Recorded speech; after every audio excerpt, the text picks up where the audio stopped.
Olá, boa noite. E aí, como estamos nesse domingo pós Santo Antônio? E aí, temos alguém aí? Dá um alô? Alisson, meu assistente para assuntos de tecnologia.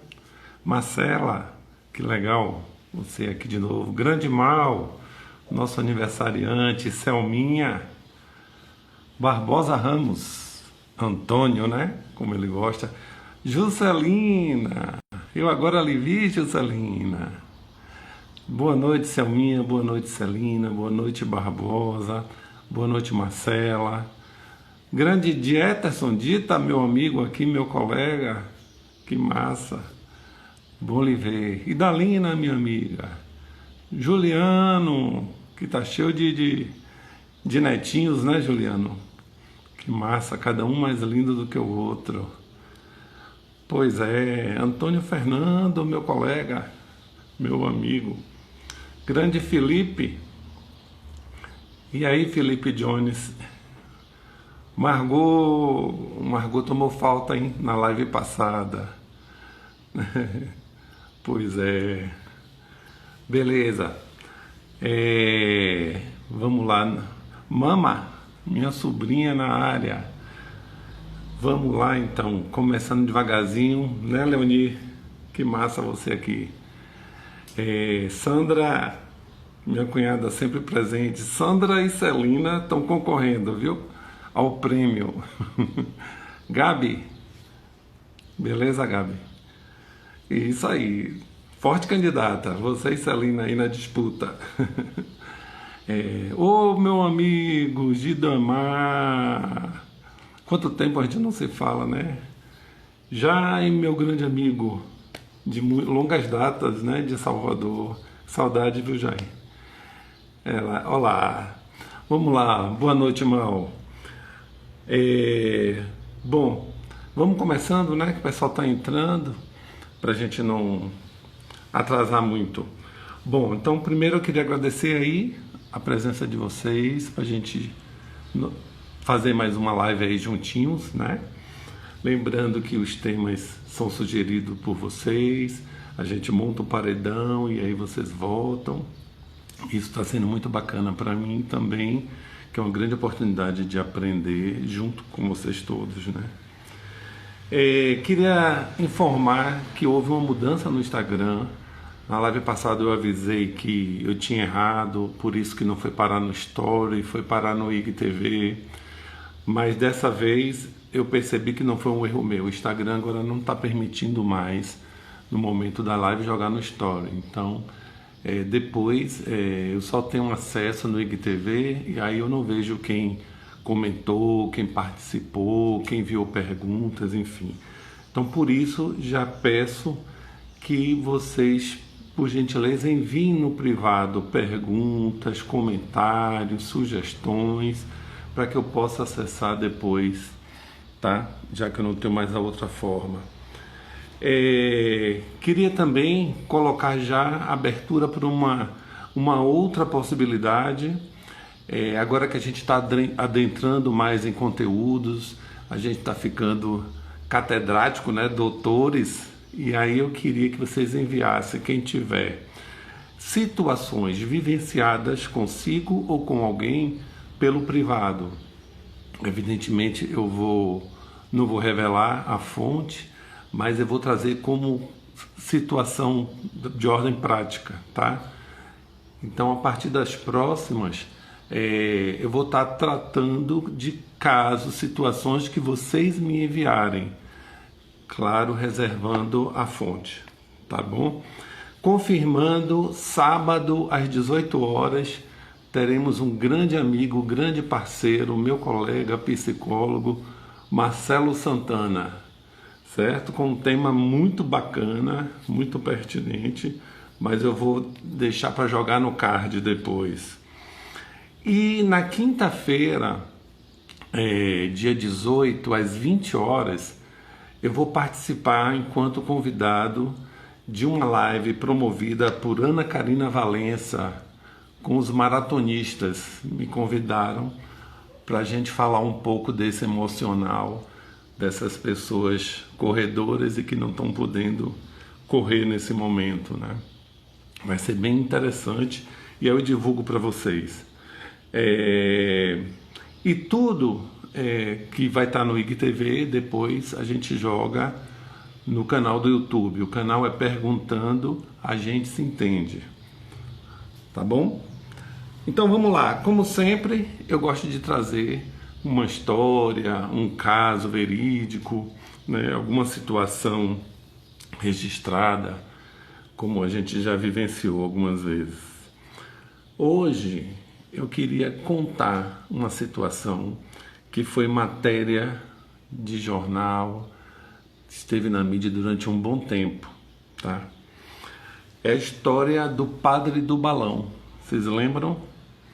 Do padre Adelir Antônio de Carli, 41 anos, que fez um voo com 1000 balões e sumiu.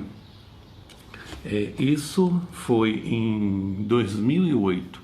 Exatamente em 20 de abril de 2008, ele alçou seu voo para bater recorde, para vencer um norte-americano que tinha voado por 19 horas. E aí ele pretendia voar por 20 horas no intuito de angariar fundos para a paróquia pastoral rodoviária. Ele tinha uma relação muito próxima com os caminhoneiros, né? Era um ativista de direitos humanos, já tinha feito uma viagem por 5 horas, mas aí ele quis bater esse recorde. Bom, eram 1000 balões. E o padre Adelir de Carli, no dia 20 de abril, o tempo fechou, estava muito nebuloso, chovendo, e as pessoas que deram entrevista depois falaram que ele não fizesse aquele voo, que o tempo não estava favorável, né? E o padre, pelo depoimento das pessoas, o padre não ouviu, que era comum dele não ouvir as pessoas, não negociar, né, insistir, ser teimoso. E o padre, que não tinha nem terminado seu curso de voo, segundo o instrutor, que foi convidado a se retirar, ele não estava acompanhando o curso, ele não tinha um domínio tecnológico, nem o GPS ele sabia usar. Ainda assim, ele não quis perder a oportunidade, ele estava com mídia, estava com todo o artesanal, e ele insistiu.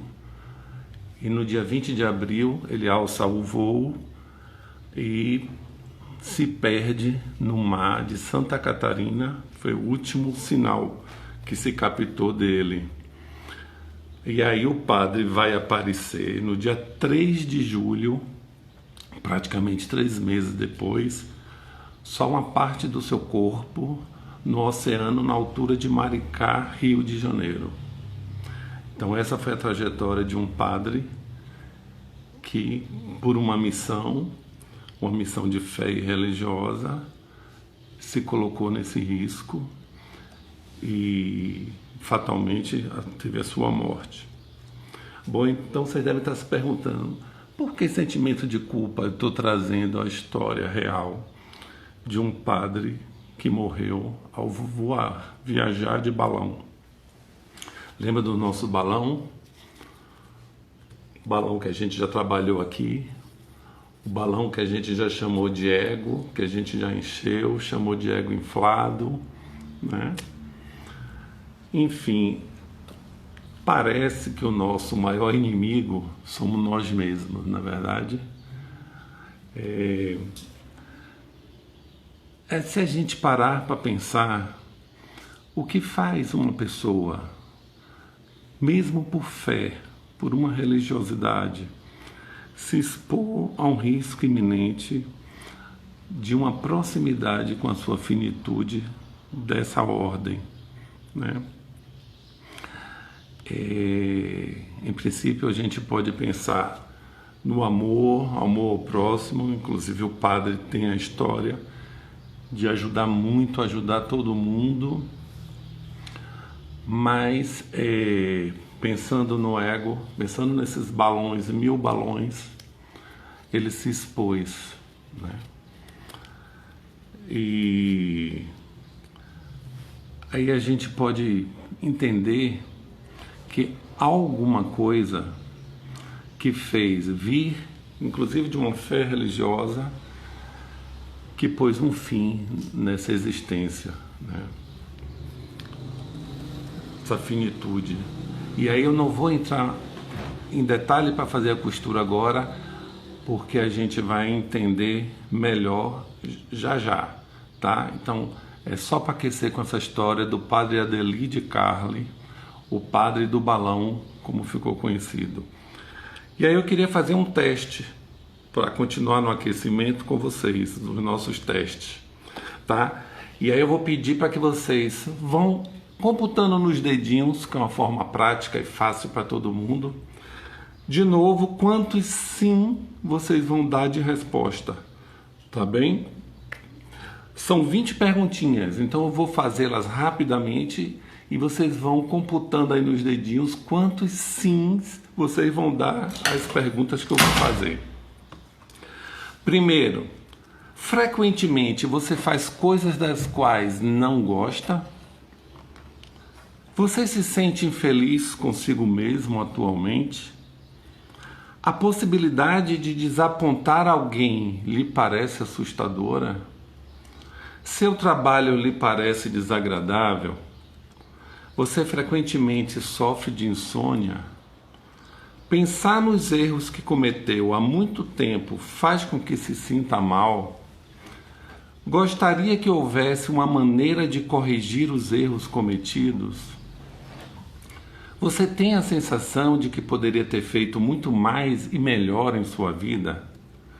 Você sente que falhou em relação a seus pais? Você frequentemente se desculpa por pequenos problemas?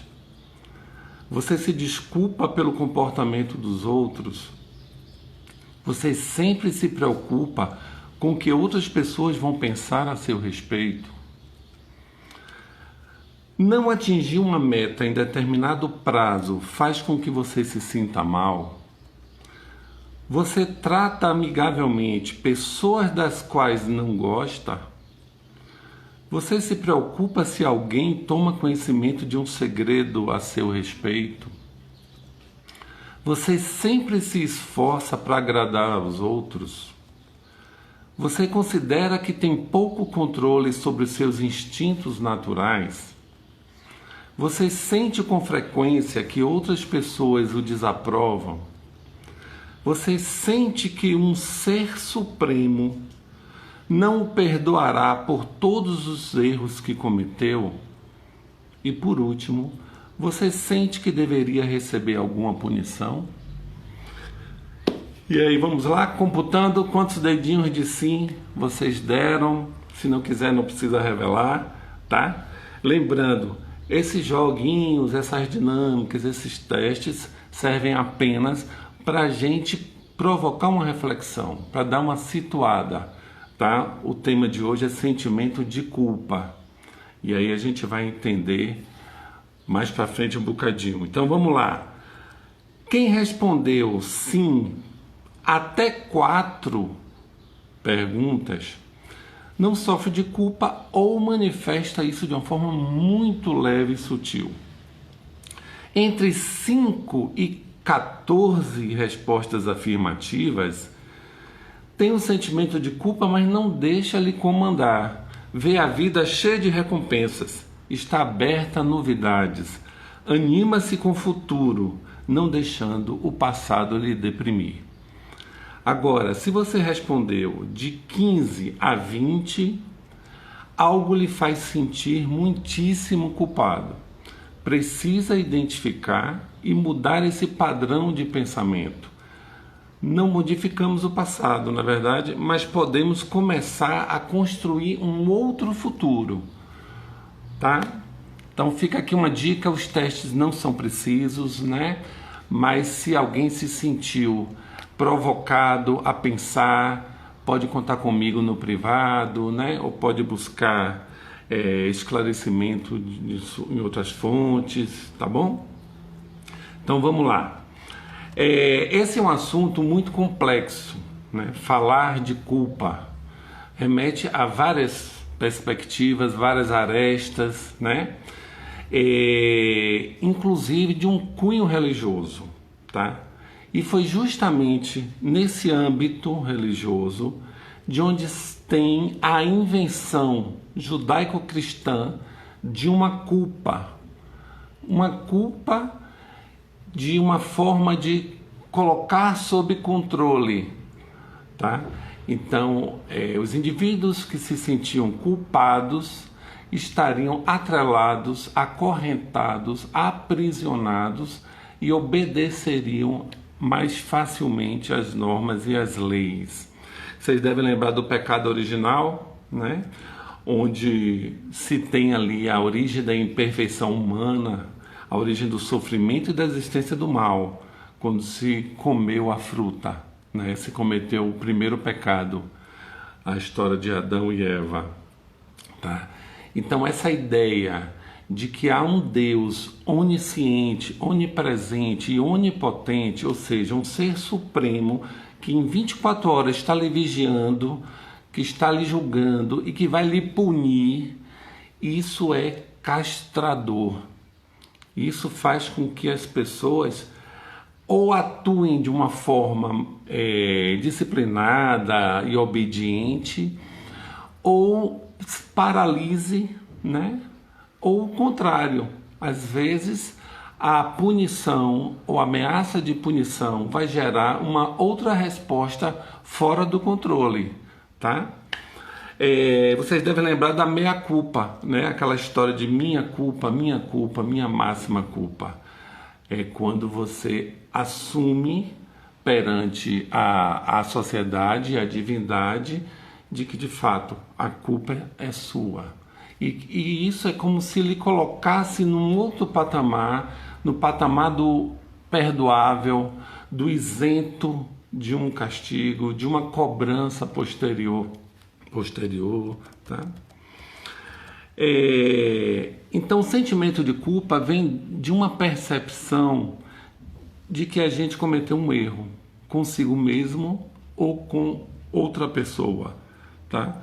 Mas percepção, vocês lembram de uma das primeiras lives, é a forma como eu, a partir de meus registros, de minhas vivências, de minha memória, entendo aquele evento, aquele sinal, né? E percepção, obviamente, não vai ser a mesma entre as pessoas.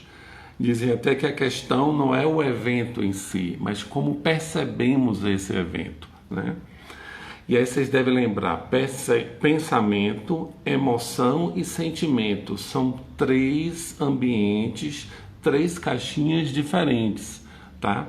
Quando eu penso, porque eu captei um estímulo, e aí eu utilizo os meus registros, minhas memórias, para entender e aprender sobre o fato, isso pode gerar uma carga, meu corpo pode entrar em ação, essa carga é a emoção, sobre a qual eu não tenho domínio, mas a partir da tomada de consciência dessa minha resposta, aí eu gero sentimento. Sentimento, então, já é a parte consciente de que eu tenho uma resposta quando eu entro em contato com determinados eventos, por exemplo, aversivos.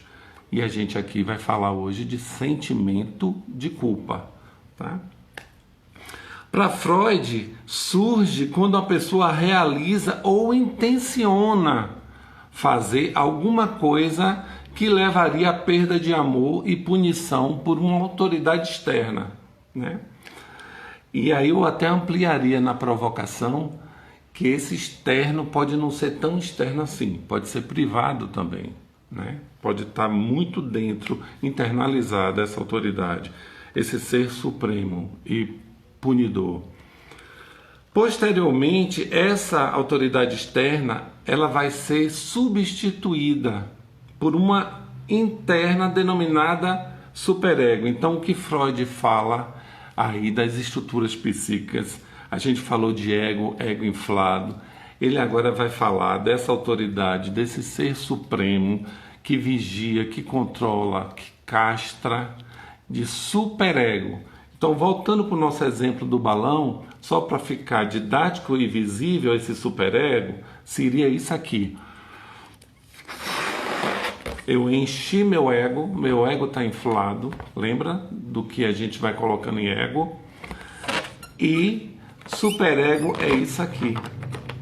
É a sociedade que castra, que libera, que prende, que proíbe, tá? Então, isso aqui é superego, tá bom? Superego é social. Assim como a subjetividade é construída no social, tá? O sentimento de culpa tem essa relação com o social, porque de antemão está estabelecido de que vamos ser julgados e vamos ser condenados. O Arlie Cravo, que é um psicanalista, ele vai falar uma coisa interessante que ele chama de tolice da culpa e tolice do perdão. Eu achei interessante. Ele diz assim: perdão é desculpar, tirar a culpa. Mas culpa de quem mesmo? Que culpa é essa que a gente está falando, que a gente carrega sobre os ombros e que imobiliza, paralisa e que leva a tantos insucessos, fracassos e vazio existencial? Ele vai dizer que essa culpa que é social, né, que tem esse ego, superego repressor, como a gente viu na bolinha, ele vai dizer que se fizemos não intencionalmente, né, ou se foi intencional, mas com a capacidade, a luz e consciência que tínhamos na época, né, claro, não vamos isentar as transgressões, as normas e as leis. Aí a culpa nesse caso, e nesse caso a punição, né? A sociedade ela tem que ser controlada. Os indivíduos não podem viver tão livremente assim. A gente tem que ter regras sociais, tá? Mas voltando para esse outro tipo de culpa, que muitas vezes são culpas que eu acho que cometi, né? Ele vai dizer que eu fiz o meu melhor na ocasião. E que como a gente está numa dinâmica, a gente vai crescendo, vivenciando, evoluindo, se modificando, eu não sou mais aquela pessoa. E aí eu fiz na época, eu dei o meu melhor. Hoje, com a luz e consciência que eu tenho, eu já não faria daquela forma. Então perdoar quem? Por quê? Até porque não fui eu que fiz. Foi alguém de mim que no passado deu o seu melhor. Então, para Arlie Cravo, não existe essa culpa, tá? Então, seria uma tolice pensar em culpa, mais ainda em perdão, perdoar o nada. E aí, se a gente pensar na criança, desenvolvimento da criança, percebam, quando a criança faz algo de errado, como a sociedade, como os cuidadores, as pessoas próximas vão e castigam, se preocupam em punir, né? Mas não em ampliar esse repertório, em experimentar uma outra forma de orientar a partir do que a criança já traz de aprendizado, né? e de experiência. Então a gente aprende desde muito cedo a assumir culpas. E se assumimos culpas, somos merecedores de castigo e punição. Tá? E isso é grave, porque a gente não nasce com culpa. Né? Isso é uma construção social. Tá? E ele vai dizer que é um desrespeito, inclusive, às direções existenciais das pessoas. Seja ela no campo social, cultural, religioso, sexual, artístico, ideológico, etc. Não se respeita as diferenças das individualidades, mas se impõe uma lei igual para todos. Os códigos de punição são interessantes a gente pensar. No campo religioso, vou dar um exemplo, do confessionário se tem a penitência, não é verdade? No campo social, a punição a gente vê nas relações, é desprezo, exclusão, humilhação, desqualificação.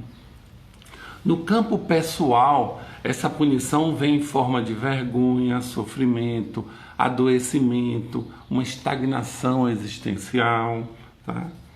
Então, a culpa é o resultado da própria ignorância, impedindo a gente de continuar prosperando, caminhando e evoluindo. Bom, culpa, então, é uma experiência que é construída na relação com o social, mas é de ordem privada, consciente ou não, real ou fantasiosa.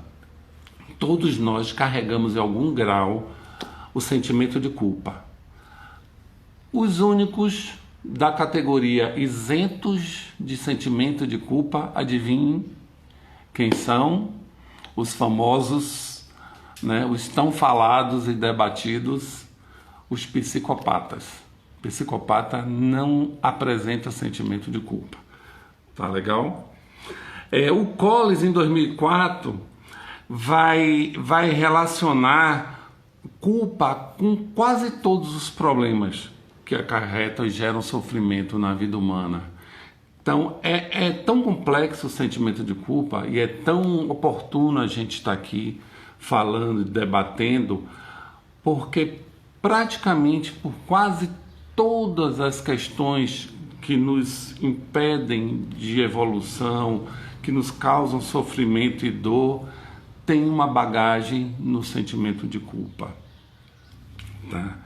E pode carregar nas gravidades um desejo de autodestruição, castigo, faz com que a gente reaja maltratando as pessoas, querendo culpar as pessoas, reclamando sempre das coisas, os adoecimentos como depressão, alcoolismo, vício e isolamento social, só para citar alguns exemplos.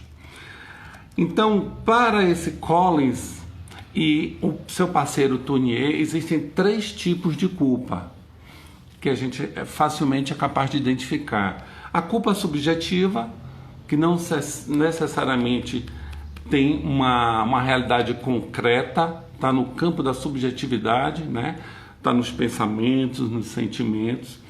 Tem a culpa objetiva, onde concretamente existiu uma ação, voluntária ou involuntária, e uma culpa que o Tournier vai chamar de culpa temporal, que aí essa pessoa vai acumular uma série de atividades, ela inclusive vai se privar de lazer, de atividades prazerosas, de curtir a vida e as pessoas, ela vai se acumulando de muita atividade laboral, muita função, para se contrapor a essa desvalorização que sente tão profundamente, tá? Eu trouxe aqui o exemplo de um livro que chama Crimes Imaginários, do Lewis Engel e Tom Ferguson. Se a pronúncia não foi essa, me perdoem. E aí eles vão dizer: crimes imaginários são essas ideias inconscientes que causamos infelicidade, frustração e sofrimento nos nossos pais e irmãos. E o termômetro para isso seria a reação dos próprios familiares. Aí eles chamam de crimes imaginários, tá? Então a gente está imaginando. Os mais comuns que a gente acaba carregando dentro dessa relação com família, eles citam 6. O primeiro, superar familiares. Então, ser mais feliz, ter mais sucesso, ganhar mais que os familiares. Isso pode gerar uma culpa. Sobrecarregar os pais. É esse sentimento de que, ao nascer, você trouxe problemas, trouxe sobrecarga, você dificultou a vida e a própria existência, tá? Dessas pessoas. Sentir que roubou o amor dos seus irmãos. se você acha que o que seria para compartilhar, que seria dos outros, está indo para você. Então você é o centro das atenções, você rouba todo o amor. Isso faz gerar um sentimento de culpa também. Sentir que abandonou a família porque saiu, fez uma escolha de seguir seu rumo, ir para sua casa, para outra cidade, enfim. Pensar diferente dos pais, que seria o crime imaginário da deslealdade. Quer dizer, apenas por pensar diferente já pode lhe enquadrar numa culpa de deslealdade. E por fim, uma maldade básica, já que a gente está acreditando que a gente tem algo de errado mesmo, então naturalmente eu vou ser mau, vou ser egoísta, né? Vou ser repulsivo, vou ser indigno de amor. Então são essas 6 categorias como tipo de crimes imaginários que eles trazem. E aí eles trazem como forma de punição a autossabotagem. Então, inconscientemente eu começo a sabotar as minhas coisas, a minha vida, eu começo a fazer com que não dê certo, com que eu pague por aqueles crimes imaginários. A procrastinação é outro exemplo forte de sentimento de culpa. Eu me paraliso, eu não me mexo, eu não promovo mais ação, né? Eu não realizo mais tarefas importantes. As incapacidades, seja ela de manter um bom relacionamento íntimo, de relaxar, de aproveitar a vida, pensamentos punitivos muito intensos e o próprio adoecimento, que a gente poderia pensar aqui depressão, ansiedade e outros transtornos psicossomáticos. São formas de punição. E como ser absolvido, né, desses crimes imaginários? Os autores vão dizer, primeiro, autoconhecimento. Primeira missão, identificar que você se sente culpado. Segundo, auto-perdão. Ser compreensivo consigo mesmo. Aceitar seus limites. Aceitar que nós somos falhos, todos nós erramos, não somos perfeitos. E terceiro, e bastante importante, a terapia, tá? Que é um espaço onde a gente pode trabalhar mais e mais profundamente as questões. Para diferenciar a responsabilidade de culpa, eu tenho responsabilidade sobre as minhas escolhas, as minhas ações, né, sobre a minha vida. Não tenho sobre a dos outros, tá? Então, o outro é o outro. O que quer que o outro escolha, faça, se sucesso, ok, se não teve sucesso, eu não tenho culpa, né? Então, cada um tem que começar a assumir as suas responsabilidades e isso é empoderador, né? Isso me torna cada vez mais fortalecido, mais consciente e apto a prosperar e continuar no caminho da evolução, tá? Então, ser solidário, ser parceiro, ser amigo, amar o outro, mas entendendo que há um campo que separa as responsabilidades. Os filósofos existencialistas, Sartre vai dizer que atribuir ao trem a sua responsabilidade é má fé. Lembra daquele negocinho quando você aponta para alguém, quantos dedos tem apontado para você? É bem por aí, né? Então vamos embora. Existe uma culpa que é considerada culpa útil. Por quê? Porque uma determinada dose me faz repensar ações, pensamentos. Então seria classificado como freios morais, tá? Tão importantes para essa nossa vida em sociedade. Eu fiz, na minha ousadia de sempre, eu criei um diagrama, tá? Para tentar ser didático e passar para vocês essas coisas. Deixa eu vir para cá. Eu chamei de ciclo vital do sentimento de culpa. É uma criação minha, tá? Então, a partir de um evento que pode ser privado, o que é privado? As pessoas não têm acesso, só eu. Ou público, eu vou ter a percepção desse evento, como a gente falou ainda há pouco. Se essa percepção está ok, está proporcional, ela vai para a minha memória, se ela tem uma carga importante, afetiva, e a depender pode ficar para todo sempre, amém. Ou, se não, se é ok, é uma percepção de um fato ok, mas não traz uma carga importante, afetiva, eu estou chamando que vai para o clean down. Estou pegando carona, hein, dos termos. Clean down seria a limpeza. A gente limpa a CPU, porque a CPU da gente também não dá para acumular todas as experiências do dia inteiro e da vida inteira. Bom, não estando ok, a gente, no ciclo vital, a gente vai entender como um erro, tá? Então eu errei. Se eu errei, eu assumo uma dívida. Daí eu vou acionar as minhas crenças centrais e nucleares. Lembra, na terapia cognitivo-comportamental, a gente trabalha com crenças que são formadas lá na infância principalmente, tá? E aí isso se cristaliza. Então esse erro, essa dívida vai acionar, tocar numa crença que vai gerar um pensamento automático disfuncional. É aquilo que eu nem sei por que eu estou pensando e atuando. E vai gerar toda uma composição de emoção, sentimentos, fisiologia e comportamento em resposta desse evento, da forma como eu percebi. E aí, sentimento, a gente está falando hoje sentimento de culpa. Se a culpa é útil, é um freio moral, vai manusear o comportamento, tá? Então vai atuar no nosso comportamento de uma forma positiva.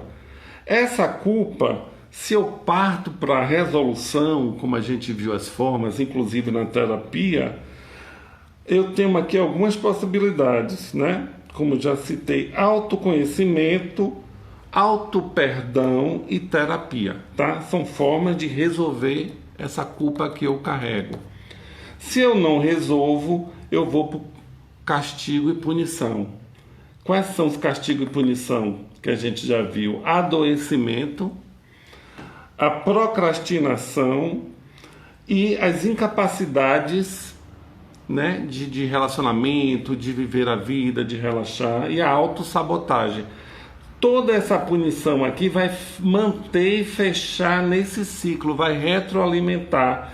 E aí a gente cai no lockdown, que eu roubando essa palavra chique, que seria o confinamento. Então vai manter a gente nesse ciclo vital do sentimento de culpa.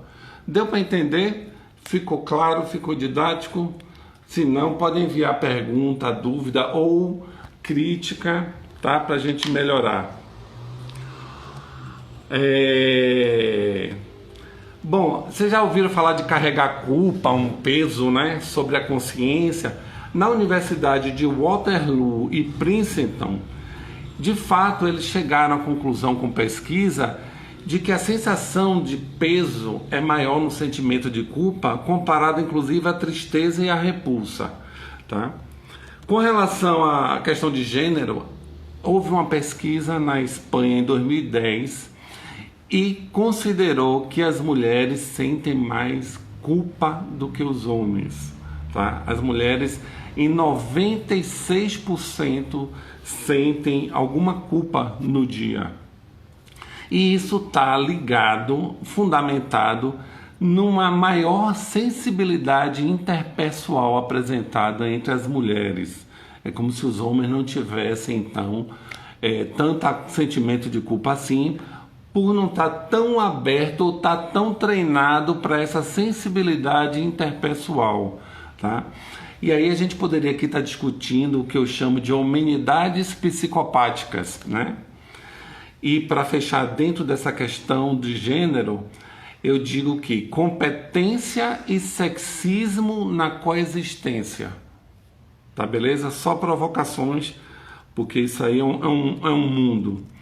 Bom, e aí eu queria entrar aqui com vocês na terapia dos esquemas, né? Que tem o seu grande fundador Jeffrey Young e que vem da terapia cognitivo-comportamental de Aaron Beck, tá?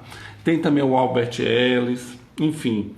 Então, essas crenças que eu falei para vocês, elas são classificadas, que são centrais e que são comandos, lembra desse desenho? Elas são de desamor, desvalor, tá?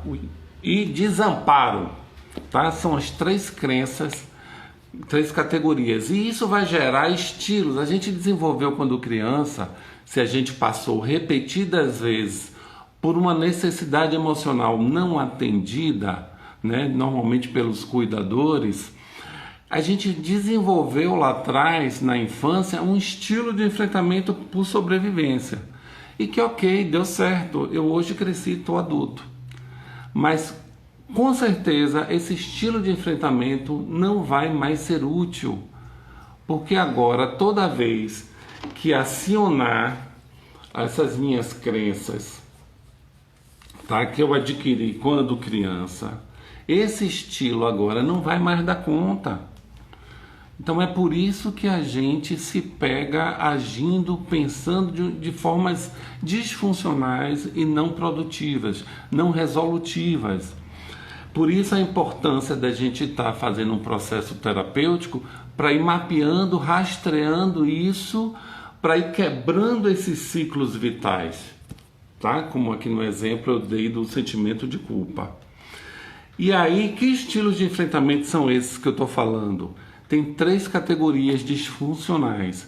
A de resignação é quando eu mantenho, eu me comporto daquele jeito, mantendo o ciclo, tá?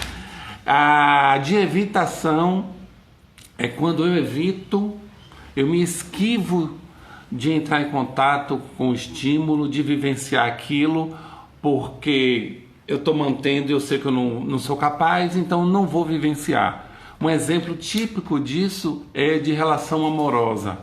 Se eu me acho incapaz de amar e ser amado, eu não vou assumir uma relação amorosa porque vai me fazer mal, essa pessoa vai me deixar, né? Não vai querer ficar comigo, vai encontrar meus defeitos, vai desvelar tanta coisa ruim que eu carrego comigo na minha psique. E a terceira e último estilo de enfrentamento é a hipercompensação. Então, ao invés de eu manter o meu, né, dizer amém, é assim mesmo, eu sou assim, ou evitar, eu não vou ter contato para não vivenciar isso de novo. O terceiro e último é o hipercompenso. Eu reajo, inclusive de uma forma mais agressiva. Eu vou tentar mostrar na marra para o mundo de que eu não sou assim. Eu vou falar tudo diferente de como na verdade eu me sinto e penso. Tá? Isso seria hipercompensação. Aí eu trouxe aqui 4 esquemas. Na verdade, a terapia dos esquemas classifica em 18, até então, esquemas iniciais disfuncionais. Lembra, o esquema é uma estrutura psíquica criada lá na infância, pode ter alguma coisa na adolescência, mas basicamente na infância, quando a criança não tem sua necessidade emocional atendida. Necessidade básica, que são inúmeras. Aí eu sempre brinco dizendo assim, é impossível dar conta de tanta demanda, né, da criança. Então, por mais que os cuidadores, os responsáveis se esforcem, são humanos e não dariam mesmo conta. E aí, isso repetidas vezes vai cristalizando e a criança vai construindo essas crenças centrais nucleares, que é aquela nossa caixinha preta que eu falei, tá? É aquele comando central. Então, toda vez que eu entrar em contato com um evento próximo, sem querer, sem pensar, eu vou agir daquela forma, aquele estilo de enfrentamento que eu desenvolvi. Tá certo? Então, eu trouxe aqui 4 esquemas possíveis que a gente pode estar identificando no paciente, por exemplo, que apresenta um sentimento de culpa muito intenso e que isso está lhe incomodando. O abandono e instabilidade é o primeiro que eu trago. Então, a pessoa que traz esse esquema é essa estrutura que tem memória, que tem pensamento, que gera emoção, né, que gera fisiologia e, consequentemente, vai provocar o meu comportamento dentro do estilo. Essa pessoa do esquema de abandono, ela está o tempo inteiro na expectativa de ser abandonada, de ser rejeitada, então ela fica disparando essas emoções de ansiedade, tristeza, depressão, raiva das pessoas, tá?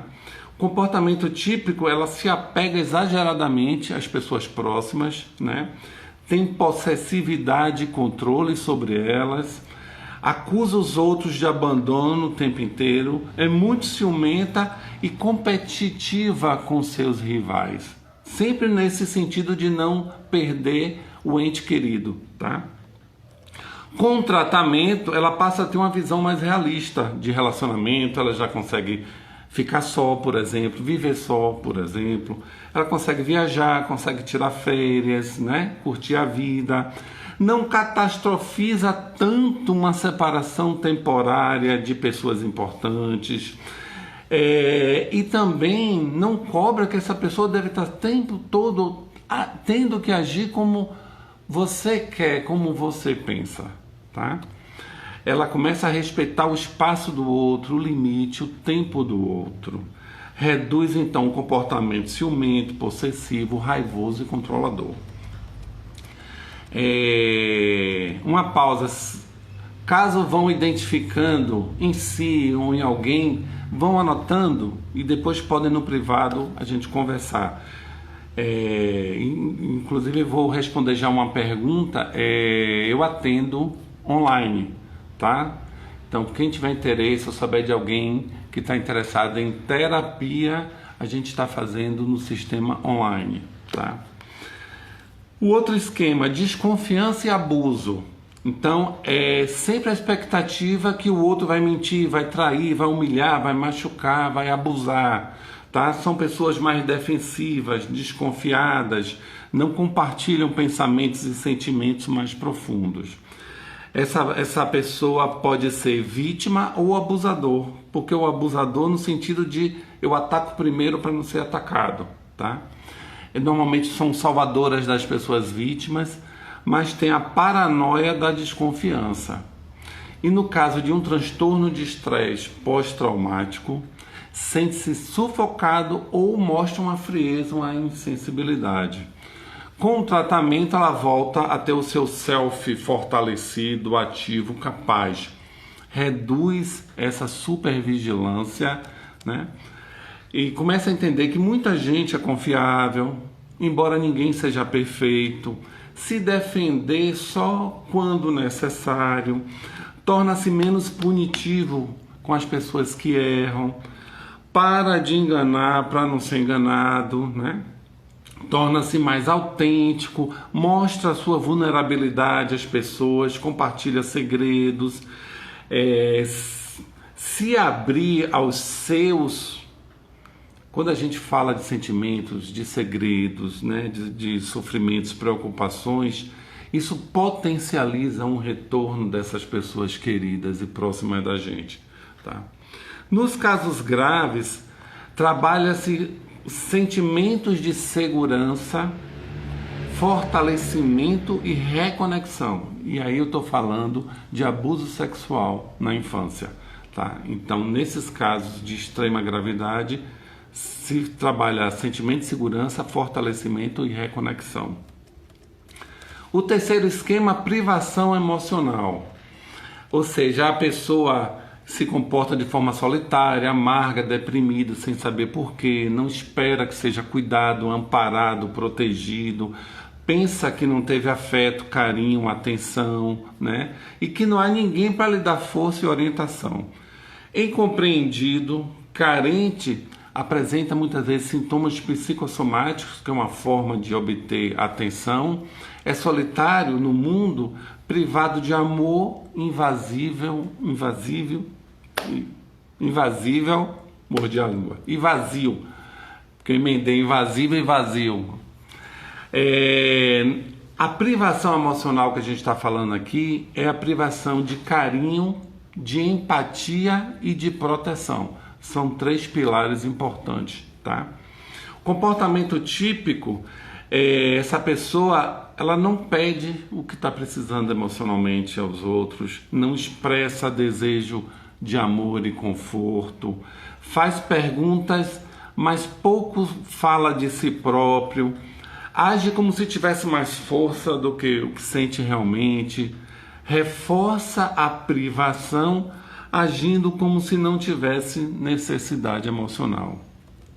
Com o tratamento, ela passa a tomar consciência, né, de deixar de naturalizar esse não atendimento de suas necessidades emocionais, tá? Porque demandas emocionais são naturais e corretas, tá? A diferença, como eu falei, dos estilos de enfrentamento, que lá quando criança eu tive que desenvolver um estilo de enfrentamento para sobreviver à minha demanda emocional básica que não foi atendida. Ok, funcionou, mas agora não funciona mais não, tá? Então, por exemplo, a gente está falando de privação, né, emocional. A gente pode pensar no caso da psicossomática, pessoa que começa a sinalizar doenças físicas para ter a atenção, o conforto, o carinho das pessoas, tá? Isso lá quando criança resolveu, mas agora como adulto já fica mais complicado, tá? E aí aprende a escolher pessoas melhores, né? Apresenta suas necessidades de forma adequada, associar a depressão, solidão e sintomas físicos à ausência de carinho, empatia e proteção, tá? Que é a privação de que a gente está pautado: carinho, empatia e proteção. Quarto e último esquema que eu trago é o esquema inicial disfuncional da defectividade e vergonha. E aí eu deixei ele por último de propósito, porque eu considero um dos mais importantes e mais frequentes no consultório, em termos de esquemas apresentados pelas pessoas. E a defectividade, ela está em muitas pessoas e ela se entranha no dia a dia, nas atitudes, nos pensamentos, na forma como as pessoas se posicionam, como as pessoas buscam a sua evolução, realiza seus projetos. É de um peso sem igual. Então, a pessoa que se sente defectivo, né, com defeito, que é falho, que é inferior, que é mau, que é inútil, não merece amor. Tem vergonha crônica de si, fica desconfortável quando alguém te olha, né? O defeito pode inclusive ser uma característica física, achar que é feio, que é gordo, que é magro, que é alto, que é baixo, né? Mas pode também se achar burro, pode se achar chato, se achar estranho, né? Os próprios desejos sexuais ou impulsos agressivos inaceitáveis, isso pode estar trazendo também na relação com o social. Desvaloriza-se e ainda permite que as pessoas o façam. É hipersensível à crítica e rejeição, reage intensamente com tristeza ou raiva, sente-se culpado pelo problema com os outros. Normalmente é uma pessoa tímida, se compara o tempo todo com as pessoas, se mostra muito inseguro na proximidade com o outro, né? Principalmente se considerar que esse outro é não defectível ou é capaz de enxergar a sua defectividade. Na maioria dos casos, é constatado que essa pessoa não tem um defeito sério, tá? E sim que foi muito criticado e rejeitado na família quando criança e adolescente. E isso se cristalizou, se materializou, se rotulou. A pessoa cola nesse rótulo, tá? E aí ela vai todo tempo se sentir dessa forma defeituosa, tá? Com o tratamento, inclusive um parêntese, é muito comum essas pessoas usarem abusivamente álcool ou outras substâncias psicoativas, transtornos alimentares também, tá? Com o tratamento, a gente vai trabalhar nessa pessoa a autoestima para elevar, né? Que essa pessoa veja características pessoais não como defeito ou como uma limitação importante, porque todos nós somos diferentes, todos nós funcionamos para umas coisas mais do que para outras, né? É da natureza humana falhar, ser imperfeito. Em alguns casos a gente pode modificar se a gente quer. Para isso existem os psicólogos, as terapias. Olha eu fazendo aqui o comercial e vendendo meu peixe. Com a terapia eles vão se tornar menos vulneráveis, mais abertos, inclusive ao relacionamento com esse externo, com esse mundo, com essa vida pública. Deixa de ter tantos segredos, esconder muitas facetas de si mesmo e mantém, que é o mais bacana, passa a manter um valor próprio consigo mesmo, que aí vai lhe empoderar para superar e saltar as barreiras das críticas, das possíveis rejeições, enfim. Inclusive passa a aceitar elogios com mais naturalidade, tá? Mas começam a resistir aos maus tratos. Inclusive aprende a destacar, né, suas qualidades, tá? E começa a diminuir um pouco essa importância em falhas, em erros, em culpas, tá? Esses foram então 4 esquemas que eu trouxe que podem estar na pessoa que apresenta ou sentir o sentimento de culpa. E como mensagem final, estou ali de olho no tempo, eu trouxe de um livro da Sylvia Plath, de 1963, chamado A Redoma de Vidro. Sylvia Plath, ela lança esse livro em 63 antes de se suicidar. É um romance sobre a mulher, que no fundo essa personagem é ela mesma, e que vai perdendo o sentido da vida, até que ela se sente num imenso vazio existencial, como a gente viu na live passada. É o único romance dessa poetisa americana que foi lançado na Inglaterra com pseudônimo, tá? Traz à luz a figura do feminino, o desejo de ser escritora, dualismo entre a vida doméstica e a carreira, os ideais da juventude, as complicadas e caprichosas relações familiares, os tabus do sexo, e passa também por temas como loucura, depressão, ideia obsessiva de morte e suicídio. E aí ela diz: de uma perspectiva distante e diversa, me vi sentada no jardim de inverno, cercada por 2 muros de madeira branca, um pé de cilindra, uma moita de bétulas e uma cerca viva. Eu, pequenina, como uma boneca numa casa de brinquedo. E aí ela acaba assim: para a pessoa na redoma de vidro, vazia e paralisada como um bebê morto, o próprio mundo é um sonho ruim, tá? E aí eu queria fazer meu agradecimento, então, que o nosso tempinho está acabando, as pessoas que estão aqui comigo, que participaram. Mandem suas perguntas no privado, porque agora eu não tenho mais acesso depois. Agradecer também quem vai acessar depois no nosso canal. Agradeço os elogios enviados, as perguntas, sugestões, tá? E agora a gente vai ter que se comunicar sempre no privado, já que eu não tenho essa possibilidade de jogar no story para poder ficar acompanhando aí a live.